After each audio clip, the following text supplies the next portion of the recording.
ये कैसे तयन करें कि भाई हमारी स्किन हेल्दी है? आपकी स्किन की टोन इवन होनी चाहिए, पिगमेंटेशन ना हो, फ्रैकल्स ना हो, एक्नी ना हो। उसके बाद अगर किसी की स्किन ड्राई है, ठीक है, तो उसके अंदर भी जो है वो अगर पिगमेंटेशन नहीं है, कोई भी इस तरह का इशू नहीं है, तो वो हेल्दी स्किन है। स्किन है, हाँ इसको जी। जरूरत है इन सारे सीरम्स की, इन क्रीमों की, या उसके बगैर भी आप सरवाइव कर सकते हैं? वो अगर आपकी स्किन को हाइड्रेट मॉइस्चराइज कर रहे हैं, आपकी स्किन का कोई भी प्रॉब्लम है उसको सॉल्व कर रहे हैं, तो आपके पोर्स को क्लॉग नहीं कर रहे। आप एक तरफ कह रही हैं कि ये यूज करने चाहिए, हाँ दूसरी तरफ जी। आप कह रही हैं कि केमिकल बेस्ड भी है, तो ऑथराइज्ड आपका कोई डर्माटोलॉजिस्ट है, ठीक है, आप उनके मशवरे के बगैर इस तरह की पील्स, इस तरह के AHA BHA based glycolic acid based जो है वो अगर आप सीरम यूज करते हैं तो वो गलत है। अच्छा, आप 25 साल से माशाल्लाह लोगों के साथ डील कर रही हैं, ट्रीट भी करती हैं, लोगों को शिफा भी होती है। कोई एक ऐसी प्रॉब्लम जो आपको लगी हो कि ये पाकिस्तानियों ने मिल के 25 करोड़ आवाम ने अपनी स्किन के साथ ऐसी ज्यादती की है, हाँ जो जी, कॉमन है, मतलब बिल्कुल ये नहीं कि किसी एक आधे में नहीं, कॉमन की जा रही है, वो बताना चाहेंगे कि कौन सी बिल्कुल ऐसी जरूर, ज्यादती है? क्यों नहीं, ये दुखती रग पे आपने हाथ पकड़ा है, क्योंकि मैं पूरे पाकिस्तान में जो है वो वर्कशॉप्स करती जी। हूँ, क्लासेस देती हूँ। 400-400 500-500 जो है वो ब्यूटिशियंस होती हैं, जहाँ पे जाके जो है वो अपनी वन डे वर्कशॉप्स कर रही होती हैं।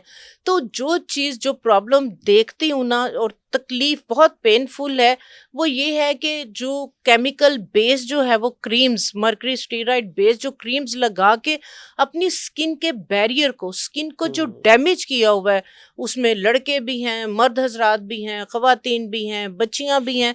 तो रंग को साफ करने के चक्करों में उन्होंने क्रीमें लगा लगा के अपनी स्किन का बेड़ा गर्क कर लिया हुआ है, ठीक है। स्किन जो है वो इतनी सेंसिटिव हो गई हुई है कि धूप को बर्दाश्त नहीं कर रही। जी। चूल्हे पे जाके खवातीन काम कर रही हैं, स्किन रेड हो रही है, इचिंग, रैश, खारिश, उनकी थ्रेड वेन्स, उनकी ब्लड विजल्स जो है वो नजर आ रही हैं, बिल्कुल प्रोटेक्टिव लेयर खराब कर ली हुई है, ठीक है। स्किन उनकी कैंसर, स्किन कैंसर की तरफ जो है वो जा चुकी है। तो ये वाली जो चीज है ना, ये तकरीबन आप लगा लें कि 60-70% हमारे पाकिस्तान की जो आबादी है उसने अपनी स्किन को ये वाली जो है वो चीजें लगा के बेड़ा गर्क कर लिया अच्छा, हुआ इसमें है। तो बल्कि अभी वो लोग भी शामिल हो गए जिनका अच्छा खासा फेयर कलर है और इवन स्किन टोन है उनकी, वो भी इसमें जी, शामिल हो गए जी, फर्दर इनहेंस करना है ब्यूटी हाँ को। जी, हाँ जी, हालांकि ब्यूटी का ताल्लुक जो है वो आपके गोरे रंग से नहीं है, नहीं है ठीक है। मैं बिल्कुल। अक्सर कहता हूँ इसकी मिसाल के, हम क्रीमें लगा लगा के गोरे हो रहे हैं और गोरा बेचारा समुद्र पे लेट लेट के टैन हो रहा है, जी ठीक जी है। जी, इसलिए कि उन्हें पता नहीं है ये जो मेलानिन पिगमेंट है, उन्हें पता है हाँ, कि जो मेलानिन पिगमेंट है जो हमारे स्किन को, हमारे बालों को एक कलर टोन दे रहा है, उस मेलानिन पिगमेंट का फंक्शन क्या है, वो आपकी स्किन का मुहाफिज है। आप देखें, आप धूप में जाते हैं, जिनका थोड़ा डार्क कलर है, जिनकी स्किन के अंदर मेलानिन पिगमेंट स्ट्रांग है, वो और डार्क हो जाता है, हाँ, इसलिए कि वो मुहाफिज है। वो फौरन से पहले स्किन के ऊपर एक लेयर बना देता है ताकि जो यूवी रेज है वो आपकी स्किन पे अटैक ना कर सके। और जिनका फेयर कलर है उनकी स्किन के अंदर मेलानिन सेल जो है वो कम क्वांटिटी के अंदर है। सही। तो जब वो धूप में जाते हैं, वो देखें, वो और पिंक हो जाते हैं, वो और रेड हो जाते हैं, इसलिए कि यूवी रेज जो है वो डायरेक्ट अटैक करती है उनकी स्किन पे। बिल्कुल सही। तो जब इन लोगों को ये पता चल जाए कि जो सांवला रंग है, ठीक है, ये खूबसूरती है, बिल्कुल। जिनका सांवला रंग है, मैं थोड़ी सी खवातीन को जो है वो जिनका थोड़ा डार्क कलर है, ठीक है, या सांवला कलर है, 50 की एज में भी उनकी स्किन पे आप देखेंगे झुर्रियां नहीं झुर्रियां आएंगी। नहीं है, बिल्कुल। 50 की एज में भी उनकी जो है वो बालों की शाइन उसी तरह ही है, ठीक है, उनकी स्किन उसी तरह जो है वो टाइट है और ग्लो करेगी। जबकि जिनका कलर बहुत ज्यादा फेयर है या फेयर कलर है, 30 साल की एज में आप देखिए उनकी स्किन पे झुर्रियां आ झुर्रियां जाती हैं, होती हैं, बिल्कुल ऐसे ही है, और उनके प्रोमिनेंट बालों हो की जाती हैं बहुत शाइन जल्दी। खत्म होती है। तो इस वजह से जिनका सांवला रंग है वो खुशकिस्मत लोग हैं कि वो 50 साल की एज में भी जाके बूढ़े नहीं होते। बिल्कुल सही है। अच्छा, आप यहाँ पे अभी 2 कलर की हमने बात कर ली, सांवला कलर या और फेयर फेयर कलर। कलर। अब इसमें ये कैसे तयन करें कि स्किन आपकी हेल्दी है? देखिए, हाँ जी, आपकी गोरे रंगत पे भी तो आपकी स्किन बीमार हो सकती है हो ना, सकती इसमें है, प्रॉब्लम हो बिल्कुल सकती है। एक्नी हो जाती, लाइकवाइज फ्रैकल्स। आपके काले रंग के ऊपर भी हो जाती है। ये कैसे तयन करें कि भाई हमारी स्किन हेल्दी है? आपकी स्किन की टोन इवन होनी चाहिए, ठीक है। ठीक है, पिगमेंटेशन ना हो, फ्रैकल्स ना हो, एक्नी ना हो, ठीक है। हाँ, कॉम्बिनेशन अगर आपकी स्किन है, जैसे आपका कुछ एरिया जो है वो जैसे टी जी। जोन है ऑयली होता है, वी जोन आपका ड्राई है, ठीक है, कॉम्बिनेशन स्किन है, या जिन लोगों की स्किन ऑयली है लेकिन कोई एक्नी नहीं है, सही। कोई पिगमेंटेशन वगैरह नहीं है, हेल्दी स्किन है।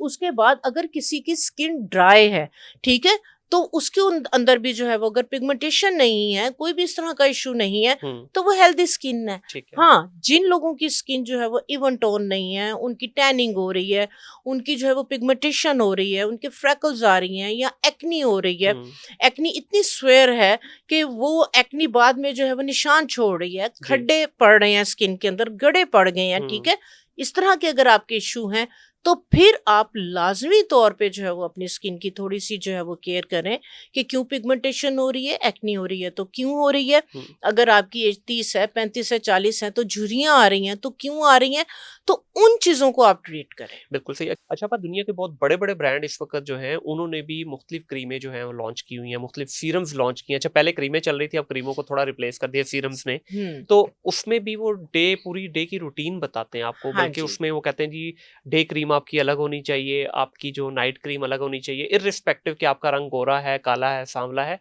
वो उन्होंने निकाली हुई है। तो इसके बारे में आप क्या कहना चाहेंगे कि क्या वाकई ही आपकी जो स्किन है इसको जरूरत है इन सारे सीरम्स की, इन क्रीमों की, या उसके बगैर भी आप सरवाइव कर सकते हैं? नहीं, जरूरत है। देखिए, जरूरत इस तरह से है कि जिस तरह से हम डेली बेसिस पे खाना खाते हैं, हमें फ्रूट्स लेते हैं, हम पानी पीते हैं, हमें विटामिन्स की, न्यूट्रिएंट्स की, मिनरल्स की हमें जरूरत होती है, इसी तरह से जो अपनी स्किन की केयर करते हैं अपनी स्किन के अकॉर्डिंग, तो वो उनकी जो स्किन है वो फिर जल्दी बुढ़ी नहीं होती, उनकी स्किन जवान रहती है, उनकी स्किन तरोताजा रहती है, वो फ्रेश रहती है।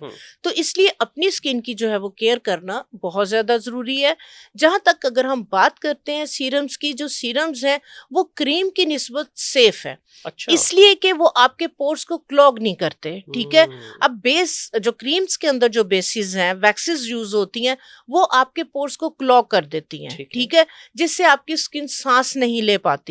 और अगर आप सारा दिन में भी आपने क्रीम लगा ली है, रात में भी आपने क्रीम लगा ली है, आपके पोर्स क्लॉग है, आपकी स्किन सांस नहीं ले पा रही है, तो वो फिर वहां पे जो है वो कोई भी प्रॉब्लम, कोई भी इशू हो सकता है। जिनकी ऑयली स्किन है, एक्नी हो सकती है, ब्लैक हेड वाइटर्स बन सकते हैं। जिनकी अगर ड्राई स्किन है, ठीक है, ऑक्सीजन स्किन में ना जाने की वजह से वो वक्त से पहले बूढ़ी हो सकती है, पिगमेंटेशन हो सकती है। तो इस वजह से क्रीम की निस्बत जो सीरम है वो ज्यादा सेफ है, क्योंकि एक जेल बेस्ड है। वो अगर आपकी स्किन को हाइड्रेट, मॉइस्चराइज कर रहे हैं, आपकी स्किन का कोई भी प्रॉब्लम है उसको सॉल्व कर रहे हैं, तो आपके पोर्स को क्लॉग नहीं कर रहे। ठीक हो गया। अच्छा, इसमें फिर वही बात आ जाएगी कि केमिकल तो डेफिनेटली ये लोग भी यूज कर रहे हैं। हाँ, सीरम तो सारा है ही केमिकल है। जी जी, हाइलुरोनिक एसिड है उसमें, पता नहीं कौन कौन से, मुझे तो नाम भी नहीं उन हाँ जी, प्रिजर्व्स यूज होते हैं तो वो सारे है, तो वो केमिकल और इतने हार्श किस्म के केमिकल हैं कि वो आपकी स्किन को वाकई ही कुछ टाइम अगर आप उसको यूज करते हैं तो आपको फील होता है कि आपकी स्किन जो है अब उसमें कुछ ना कुछ गड़बड़ होना शुरू हो गई है। तो फिर आप एक तरफ कह रही हैं कि ये यूज करने चाहिए, दूसरी तरफ आप कह रही हैं कि केमिकल बेस्ड भी है। तो नहीं, ऐसा बिल्कुल नहीं है। मेरा अपना ब्रांड और मैं इन केमिकल्स के ऊपर ही वर्क करती हूँ। अब जैसे हाइलुरोनिक है, नियासिनामाइड है, B5 है, B3 है, अल्फा अर्बुटिन है, कोजक है, ये एसिड्स हैं, बेशक ये केमिकल्स हैं, बट ये सेफ है आपकी स्किन के लिए। हाँ, इसके अंदर जिस तरह से जो है वो AHA, BHA कुछ केमिकल एजेंट्स आ जाते हैं, पीलिंग एजेंट्स आ जाते हैं, ठीक है। वो आपका जो ऑथराइज्ड आपका कोई डर्माटोलॉजिस्ट है, ठीक है, आप उनके मशवरे के बगैर इस तरह की पील्स, इस तरह के AHA, BHA based glycolic acid based जो है वो अगर आप सीरम यूज करते हैं तो वो गलत है, क्योंकि वो स्किन को पील कर रहे हैं। विटामिन A बेस्ड क्रीम्स जो है वो बहुत अच्छी हैं, बट वो स्किन को पील कर रही हैं, ठीक है। वो बगैर किसी डर्माटोलॉजिस्ट के, डॉक्टर को, स्किन स्पेशलिस्ट डॉक्टर की रिकमेंडेशन के बगैर आपने यूज नहीं करना। बाकी अगर नियासिनामाइड, हाइलुरोनिक, B5, B3 ये जितने सीरम्स में यूज हो रहे हैं, ठीक है, इसकी जो बेस है बेसिकली एक गम है, ठीक है, वो भी सेफ है। और प्रिजर्व की अगर हम बात करें तो प्रिजर्व आप देखें, केचप, जैम, जेली, अचार, खानों पीनों में उसको हम डेली बेसिस पे जो है वो इनटेक करें। वो तो हम लाहौरी कहते हैं ना, को कहीं नहीं, लक्कड़ पत्थर हाँ जी, बिल्कुल बिल्कुल ऐसे ही है।